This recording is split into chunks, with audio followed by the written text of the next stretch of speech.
અમદાવાદમાં આર્ટ એક્ઝિબિશનનું આયોજન કરવામાં આવ્યું, જેને ફૂટસ્ટેપ નામ આપવામાં આવ્યું છે. આ એક્ઝિબિશનમાં કુદરતી પિગમેન્ટના આધારે તૈયાર કરાયેલા વિવિધ આર્ટવર્ક રજૂ કરાયા.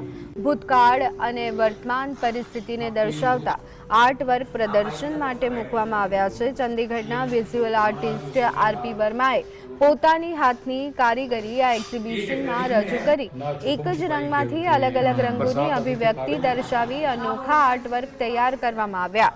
આ એક્ઝિબિશનમાં ભૂતકાળની પ્રથા અને સંસ્કૃતિને યાદ રાખવાની ભાવના વ્યક્ત કરતા આર્ટ જોવા મળે છે.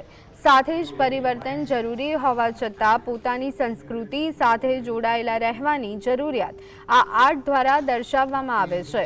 આ એક્ઝિબિશન 14 માર્ચ સુધી અમદાવાદમાં જોવા મળશે.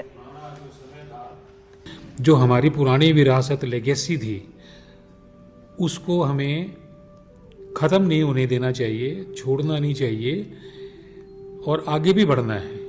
मैं किसी को नेगेटिव वे में नहीं कह रहा कि भाई हम कुछ छोड़ गए या कुछ ये हो गया. डेवलपमेंट बहुत ज़रूरी है, बहुत अच्छी है, इनोवेशन होनी चाहिए, बट डेवलपमेंट के साथ साथ हमें ये छोड़ना नहीं चाहिए ये बिल्कुल भी.